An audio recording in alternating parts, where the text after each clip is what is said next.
everyone, Shirley here.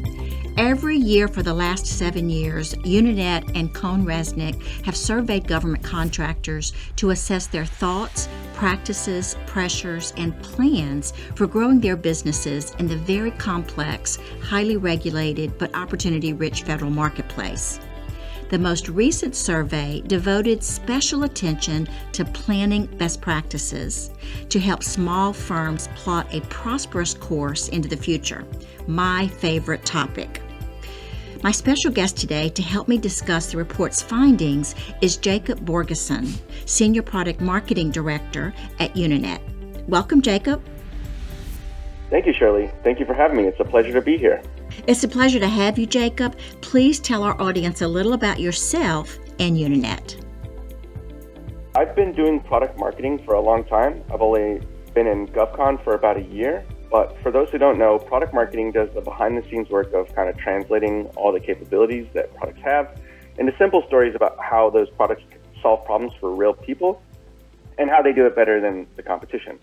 At Uninet, I have a pretty great job because we have a lot of software for business operations at government contractors across things like project management, time and expense, finance and accounting, business development, proposal creation, market intelligence, capture management, more and more and more.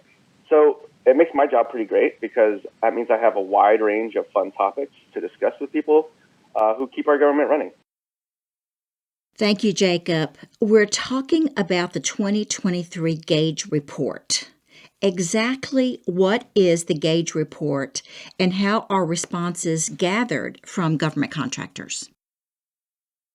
Well, it's funny that you should ask because I think you actually interviewed my manager, Kim Koster, on the same topic for the very first Gauge Report 7 years ago. I did. It's funny how things come in big circles, right? But the Gauge is actually an acronym, and the G stands for Government Contract Compliance, A is Accounting, U is Utilization, G is Growth, and E is Efficiency. So the first part is a bit of a stretch, but it's basically how we organize our report into 5 sections because we ask, I think, about 50 to 100 questions every year. We usually collect responses around March through April, May timeframe. In partnership with CohnReznick, as you mentioned, Christine Williamson, Kim, a few others, and myself go through about 1,200 responses every year. And then we take all those responses, we compile some insights. We ask a lot of the same questions every year. That way we can build some trends and see how things are changing year over year. But we also come up with a theme every year for our bonus section. So we had a few more questions to support that. Last year's theme in 2023 was forecasting and planning. So that's what we're going to talk about today. There is so much wonderful content in the survey report about opportunities for growth, financial pressures, forecasting and planning, key performance indicators, contract compliance, workforce utilization, project management, and resource management. Today, we're focusing on those practices that have led or will lead to growth for small to medium-sized businesses. Even with specialized programs for small to medium-sized businesses, the U.S. has lost 30% of its overall defense industrial base over the last 10 years, according to Isabella Guzman, administrator for the SBA. Jacob, how has the SBA and other agencies taken steps to attract more small to medium-sized businesses back into the government contracting fold? It's been a real sad trend. You've probably heard the news about the increases in set-asides as well as additional programs to make it easier for small to medium businesses to participate in things like multiple award contracts. I think there was an executive order about the rule of 2, saying that if for 2 capable businesses, the government has to look at small, medium businesses for those contracts and expanding that to the multiple award contract. More and more spend is going into those contract vehicles. The government has also just started doing some of the right things, but it'll take time to play out. At Uninet, actually, the bulk of our customers are small and medium businesses. We have a couple thousand government contractors. I think about half of them grow pretty quickly, with around 30% of them more than doubling in size within 3 years. And that just speaks to one of the things that helps these businesses grow and compete with efficiencies and compliance is the software and automation tools. When we think automation, we think AI, but software has been helping people automate tasks for a long time. I think a lot more can be done to help small and medium businesses participate in these multiple award contract vehicles, IDIQs, and things like that. Because they are so expensive to get qualified for, I did a panel at the 8A conference with 4 different CEOs, and that was one of the things they talked about was how many tens of thousands of dollars it takes to participate in these vehicles, how they have to be in 3 or 4 of them to make it worth their while. So you can see this cost start to add up really fast for a small business. And then, of course, once you qualify, you still have to work hard to win the task orders. And that's something the government can definitely do a better job of listening to these small business owners and helping them out. I agree, Jacob. Now the challenge for small businesses is getting a piece of the action in light of competitive, economic, and institutional obstacles. The report indicated the risk that small to medium-sized businesses take on. As you mentioned, they may win a position on an IDIQ, but not win task orders, or the government's acquisition strategy on a procurement changes from one small business set-aside category to another, making the incumbent small business ineligible to bid on their own work. Or contracts are consolidated under a new master contract that the current small business is not on and has no chance of onboarding before the contract is recompeted. Can you summarize the report's findings on the long-term, meaning 2 to 3 years out, practices of small to medium-sized businesses? Yeah, so there are a lot of challenges for small and medium businesses, especially as they scale up. The theme for this year in the Gauge was forecasting, so I'll focus on some of that. The difference in some areas was pretty dramatic between small businesses and large businesses. As a side note, we just added the segmenting of data between small and medium businesses and large businesses last year. So it's fortunate that we get to look at this because we saw for forecasting things like pipeline and indirect rate that twice as many small medium businesses compared to larger GovCons indicated these forecasts were inaccurate, that there's nearly 4 times as many small medium businesses said their backlog forecasts were inaccurate compared to large companies. And this may be related, but about 2/3, again, about twice as many as their larger counterparts said that there are no forecasting policies in place. And then a staggering 60% of small medium businesses said that they don't even follow the policies when they do have them. So I'm glad people were so honest. It gives us a lot of information to help people out. But at the same time, we got to help people do a better job here. There's a lot of opportunity to improve. I agree. Yeah, the last stat that may be related to all of the things above, but it's hard to tell, is that twice as many small and medium businesses compared to larger GovCons indicated that their actual growth rate is shrinking. So that's something we definitely want to help address, and I think the government and everybody else is aligned on that too. Yes. I want to underscore here the competitive edge a small firm can gain versus its peers simply by managing their business development function in the areas of research, planning, and forecasting. The report outlined 5 best practices for small to medium-sized businesses to strengthen this discipline. I'm going to discuss 3. The first is planning for the long term, second, pipeline management, and third, return on investment. Jacob, I would like you to report on the other 2, which are invest in infrastructure and capabilities and sharpen indirect rate forecasting. Okay, so the first is small GovCons should be planning out for the next 3 to 5 years.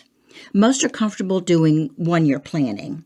This broader time frame, however, recognizes the longer contracting cycles associated with large GWACs and new program initiatives. Secondly, pipelines should be clean, accurate, and incorporate disciplined, consistent thought and decision-making practices. It's important to understand and articulate your strengths related to upcoming opportunities. What do you do better than your competitors? Decide on a strategy for positioning your capabilities, performance, and resources with teaming partners and agency personnel. Calculate realistic win probabilities and examine where your gaps and weaknesses are. Then fill those gaps and overcome those weaknesses with good teaming partners. The third best practice in the report is to calculate return on investment. I recommend the balanced scorecard methodology that measures 4 domains: learning, processes and systems, customers, and financial. Some of the measurements in the scorecard are strategic awareness, new versus repeat revenue, win probability, proposal volume, business development return on investment, customer ratings, and of course, the financial metrics of revenue and profits by customer, by service line, and by contract type, just to name a few. So, Jacob, what are the other 2 recommendations? Well, yeah, I'm really interested in learning more about your balanced scorecard methodology, so we should definitely connect on that in the future. So the other 2 recommendations, and hopefully this doesn't sound like too much of a sales pitch, but we definitely see lots of benefit to customers who invest in digital infrastructure and more specialized capabilities for planning and forecasting. I think as customers grow, they tend to underestimate the impact that they can have in hiring quality back office roles for these skills that can help kind of do the disciplined work around planning and forecasting that maybe a lot of their traditional kind of first set of employees who are really good at doing the services work and working for the government, but may not have as much experience or desire to work on those things, can be a real benefit to the business. It really just takes all of the piecemeal data, spreadsheets, scattered files, saves a ton of time, but allows you and your leadership to think about the bigger picture because you can kind of see around corners better when you spend some more time thinking about the future. We also see a lot of our small business customers who are led by amazing project managers turned CEO who become great at this because they just naturally do it. They naturally want to organize data and get a good view of where they're going. Second recommendation is to really sharpen the indirect rate forecasting. So I think this may sound obvious to a lot of people who've been doing this for a while. It comes from practice with reporting and calculating indirect rates that you can start to actually predict them better. And that allows you not only to get better at creating proposals and winning proposals because you have more confidence in these rates that are so important to the government, but you also kind of get a superpower of knowing where you should go and knowing what kind of contracts you should win and what you're good at doing, and allows you to look outside your traditional agencies or customers to new customers who have similar characteristics as well. I want to pick up on that thought, Jacob. Some companies keep their business development folks in the dark about profitability. The business development staff might be vaguely familiar with some labor rates and may know that they're supposed to avoid LPTA procurements.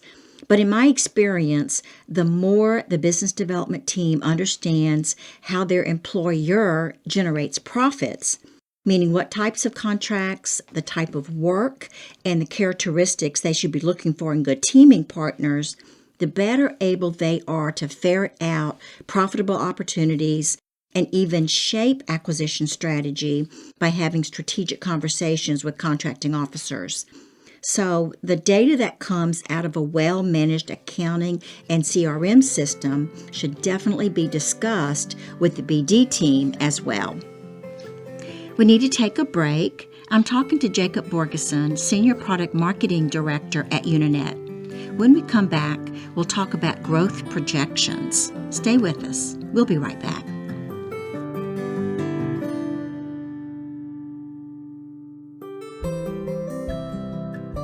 Shirley Collier, President and founder of Scale to Market, is your host for this Growth Masters Federal presentation. Scale to Market helps businesses think, plan, collaborate, and build market value by developing and executing customized data-driven business development playbooks, building efficient information systems, and creating high-performing BD teams. Utilizing the proprietary Davy Business Development Growth Framework, Scale to Market partners with business owners and executives to increase their company's value by achieving profitable and sustainable growth in the federal marketplace. Email Shirley at scollier@scaletomarket.com to learn more about the Davy Growth Framework and how it can be instrumental in helping grow your federal contracting business. Back now to Shirley's conversation with Jacob Borgeson as they discuss the results of the 2023 Gauge Report, an annual survey of government contractors.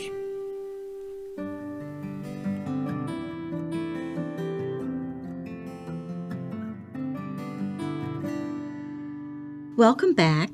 Before the break, we were talking about profitability. Now let's discuss the report's findings on planning and forecasting specifically.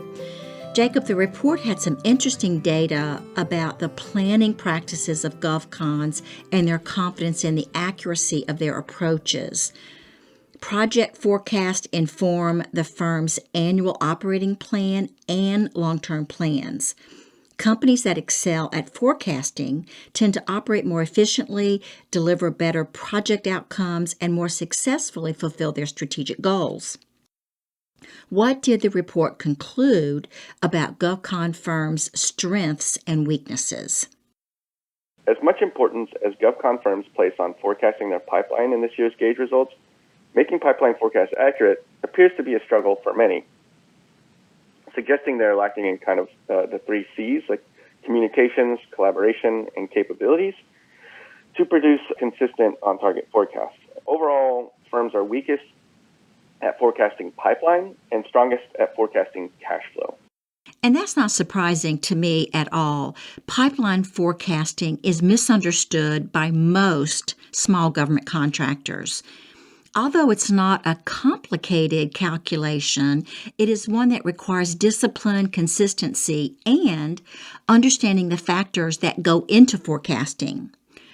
Most don't have a formula that calculates win probability, for example, that's included in forecasting. They allow their sales team to give their best guess on win probability, and not surprisingly, the BD team always think that they have an 80% or greater chance of winning, and it's based upon a gut feel. Jacob, we could have a whole podcast on how to calculate P-win. But let's now talk about growth rates among GovCons. 70% of the respondents reported annual revenue growth, up from 59% last year. Win rate is on the rise. 41% of respondents reported a win rate above 50%, the largest that it's ever been, and 43% of firms expected that their win rates will exceed 50% in the next 12 months. This tells me that contractors are optimistic, number one, but two, that they are not taking risk. So, Jacob, what are some of the other key takeaways in the report related to growth? Thanks for calling out those stats. It's surprising, like a vast majority are always pretty optimistic about the business environment. It's one of the first questions we ask. For growth strategies, the overwhelming majority of companies we surveyed are leveraging personal relationships and market intelligence tools. So like 82% cite relationships as their sources for new business, and market intelligence tools coming up next around 70% as their sources for finding new opportunities. As valuable as this formal capture and gate process can be, smaller firms are less likely to have such a process. 46% of small firms do have a process to give themselves a decided advantage over those that don't, and pursuing opportunities that best fit their capabilities and performance history. Not surprisingly, larger companies report pursuing a lot more opportunities than smaller GovCon counterparts. So they're more likely to use tools like market intelligence and other ways to find new contracts to bid on.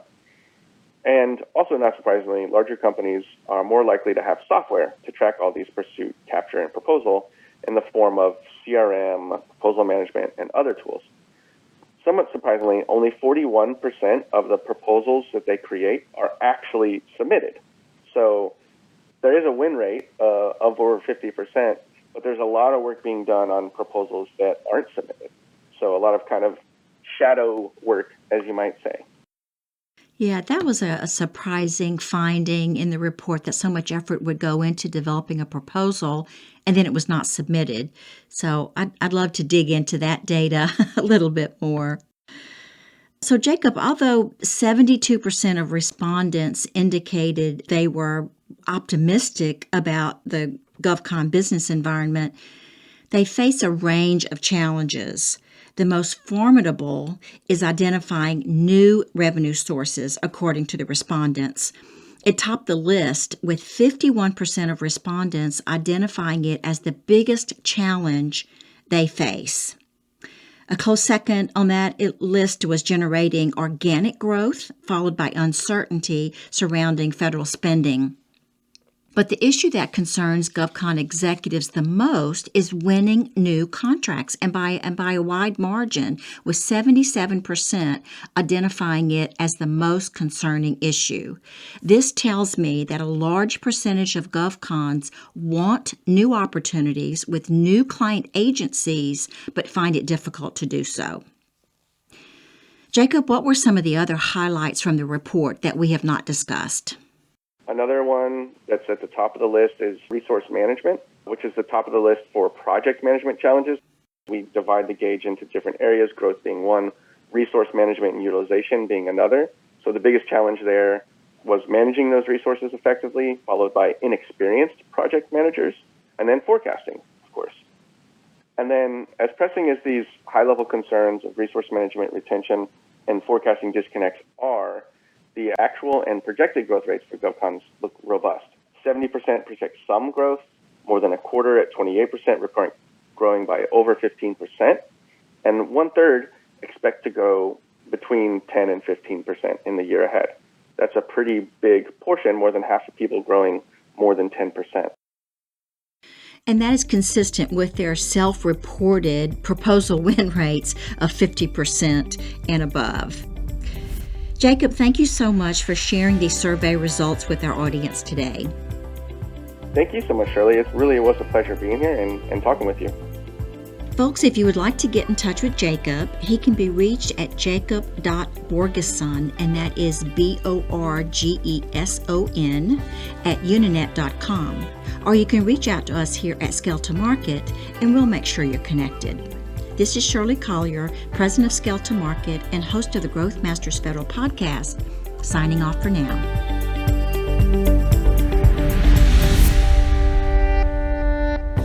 As we close, I want to thank you for joining us today and encourage you to connect with me on LinkedIn and visit our website. That's scaletomarket.com with the number 2 in the middle, where you will find a link to our webcast, which now include open captioning for those seeking more clarity in the narrative, along with our podcast, white papers, my blog, and other links and resources.